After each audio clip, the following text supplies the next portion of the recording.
everybody. My name is Darlene and I have Parkinson's. Yesterday I didn't make a video, but what we had done during the day, Claudine was watching Finn for a little while. The other, Cal and Ashley didn't have anything that they were especially going out to do. They were just working around the house. But we just thought it would be nice to have a little visit. So we offered to have Finn over here for a little bit. And Finn has so much fun when he's over here. So I got a couple little video clips that I'm going to put at the end of when Finn was over, and he was out there picking leaves off the tree, and he was just as cute as a button. Anyway, so we had a visit with him. And other than that, we didn't do too much. Claudine today said she was going to be making a roast for supper, but I haven't checked in on that or whatever. We're still in the morning time. So I haven't checked on what the progress is there, whether we're doing that or we're not doing that. And today would normally be our Make It Monday reboot, but of course I am having a little bit of struggles with that, so I'm not going to do that. What I wanted to do today is sort of continue on with some of the information that I have about Parkinson's. Again, I put a disclaimer out. I'm not a doctor. I'm simply an older woman who has Parkinson's, and I am trying to tell my story and how I'm dealing with it and what I'm doing to cope, and whatever information I have that is pertinent for other people to know, I want to share that with everybody. I also want to make a record here. The reason I started this channel was I wanted to make a record for my children, because Parkinson's can make your personality change a little bit, and I wanted them to remember how I was. And we have already noticed quite a bit of that happening. But I gave a quick overview at the last video, and I'm going to put them onto a playlist, and this will be the next in that installment. So I want to just take a certain aspect of what I'm going through, or what I have gone through, and expound on that. So I thought today I would tell a little bit about the first symptoms that I noticed. I had mentioned that I noticed that my feet were kind of sticking on the floor, and I was suddenly unable to move. Like I'd be walking, and all of a sudden my feet would just sort of stop on the floor, and I wouldn't be able to progress, and I'd have to kind of mentally tell myself to progress. And eventually I could get myself moving again. But it was becoming very noticeable to me that that's not a normal way of walking, and I couldn't understand why that was happening. It became very apparent when I was living in an apartment building where we had an elevator. We were on the 5th floor, and I would step onto the elevator, and I'd have to turn around, which was difficult to turn around, but I would sort of do a 10-point turn. My turn is what I'd call it, where I took a little bit and I kind of wiggled back and forth until I could get myself turned around.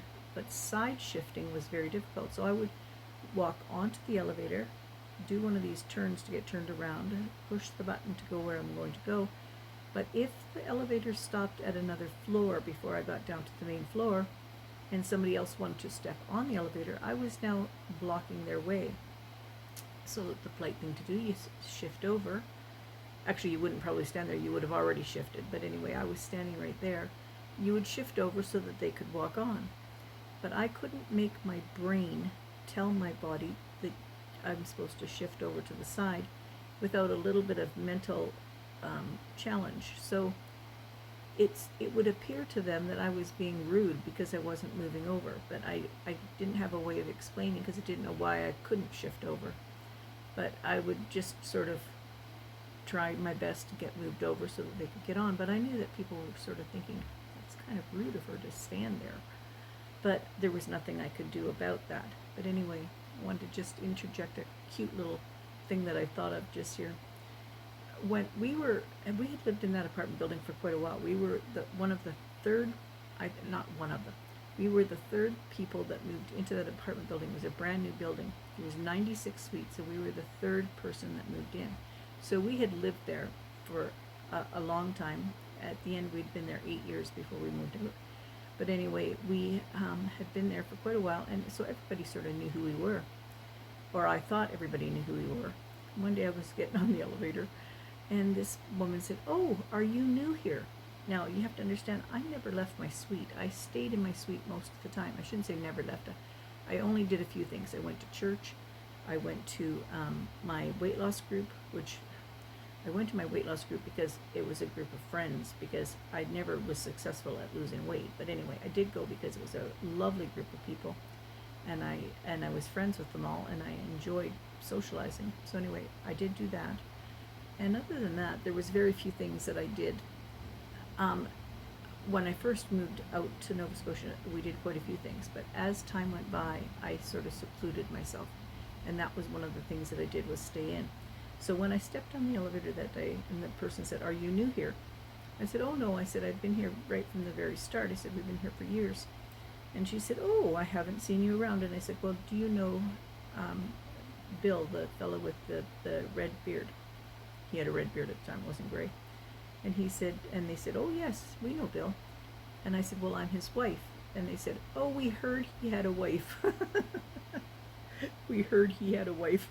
I said, "Well, I would be the said wife that you heard about." So anyway, I laughed at that, but that was one of the things that I had done, as I had isolated myself, and I didn't. People didn't realize that I was not as social, because when I was with people, I pretended. I now can't pretend, like now I am who I am, and I can't pretend. So, but I was trying my hardest to pretend. And then I also, during that time span, I had gone for one entire year to live at my parents' house because my mom was sick, and I went to take care of my mom. Now, we didn't know it was going to be a year. We thought that maybe it would be 3 months or something, but Bill very graciously said, "You take as long as you need to be with your mom." And so I flew home, I think, 3 times in that year for a week at a time, and to come home and touch base. And then he came out to visit once during that year as well. But that whole year, we have never regretted that I spent that time with my parents, so I was very fortunate in that way. But anyway, I'm off topic. So anyway, what I was noticing for my first things was I sort of started to isolate myself. My gait was wrong when I was walking. I had my feet sticking on the floor. When I was walking, my arms didn't swing. I didn't notice that. Somebody else mentioned to me, "Do you know that when you walk, your arms don't swing?" And I thought, they used to swing because I used to have walking sticks, and you would sort of put your walking sticks one at a time in front of you. But if I was walking without my walking sticks, my arms didn't swing. They just hung at my sides while I walked. I hadn't realized that, but that was one of the things. And over the course of time, another one was my writing. It got very small. Like, it was still readable, but it was very, very small, to the point where when we moved to Calgary and we went to get our new licenses or IDs, because I wasn't able to get a driver's license. That was the other thing. They took my driver's license away, thankfully. But anyway, they took my driver's license away. So I got an ID card, and you had to sign your name on the little tablet that they had.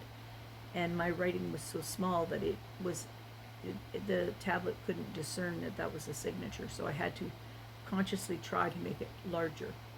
But anyway, so my writing got very small, and I've since found out that is a symptom of Parkinson's.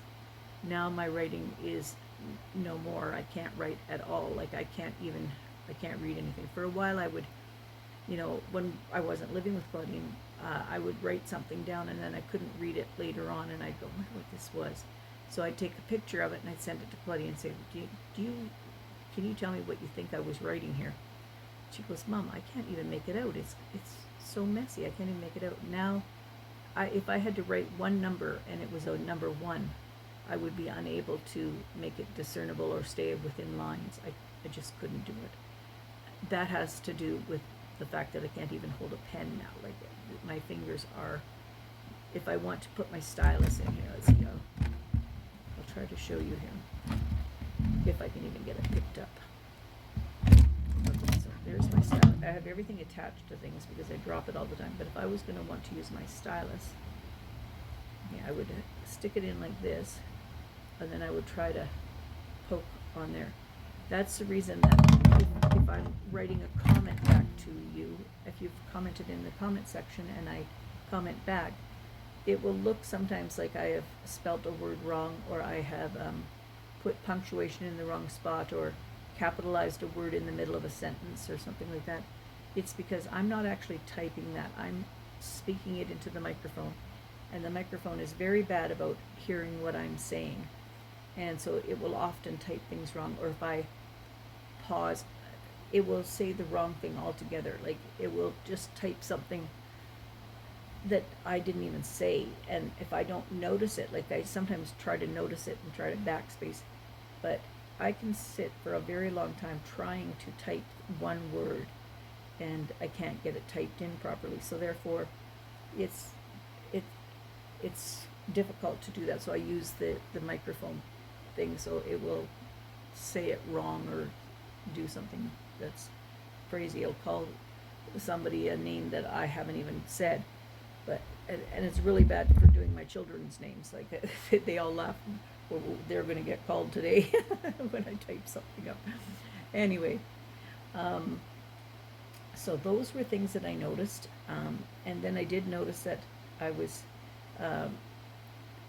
now people will say to me, speak up, I can't hear you, because my voice has gotten quite a bit softer than it was. So those are some of the things that I first noticed. So anyway, that's what I kind of wanted to expound on today, was just sort of a touching base on, you know, what are the first things that I noticed. Plenty of things are different for other people. A lot of people notice tremors first. Like I said, tremors is not something that has ever been a bother for me, but I will go into all the other things that have been going on with me as I progress through this series. I just don't want to overwhelm everybody with a lot of information. People who've been watching for a while, they've heard this before, and they've seen, if you look back at my first videos and whatnot, I don't look like myself. I'm much heavier. Then I also don't, I'm able to do a lot more things. My brain isn't functioning very well right now. So therefore, what's happening is the levodopa levels, or the dopamine levels in my brain, are not balanced. So therefore, I have to take artificial dopamine, which is the levodopa medicine that I take. And then that brings about a whole balancing act, and then other medicines as well. So I will go into all of those things as I go through this series. I'm very sorry that I can't do a Make It Monday today. I really wish I could, but today is not a good day for me. As you can see, I'm sitting quite still, so it's not a very good day for me to try and do something. I will try to occasionally do them.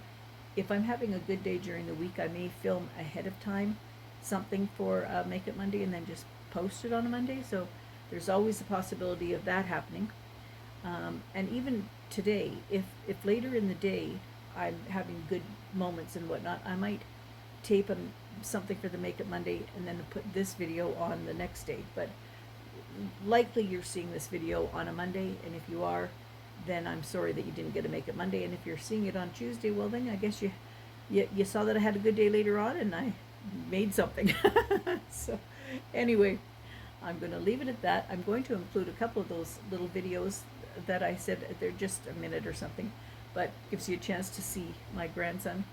And he is so cute, and he was having a good time with the dog, and I just thought I would share those at the end of this video. All right, have a good day. Bye-bye.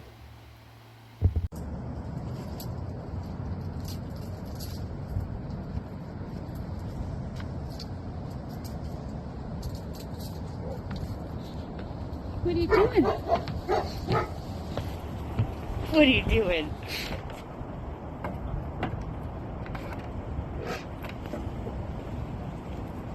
Such a little man.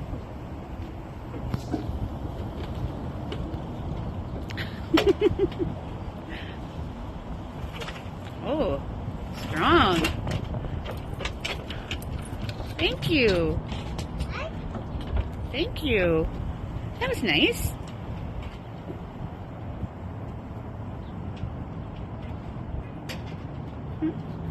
So we're just playing. A little bit of wind today, but it's still pretty good for the middle of November.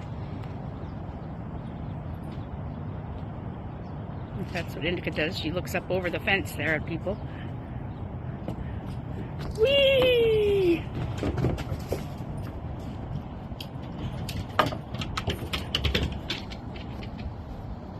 You gonna shovel?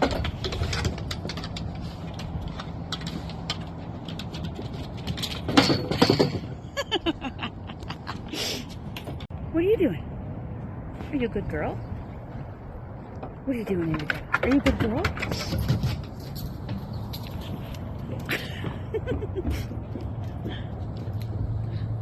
Where's your ball?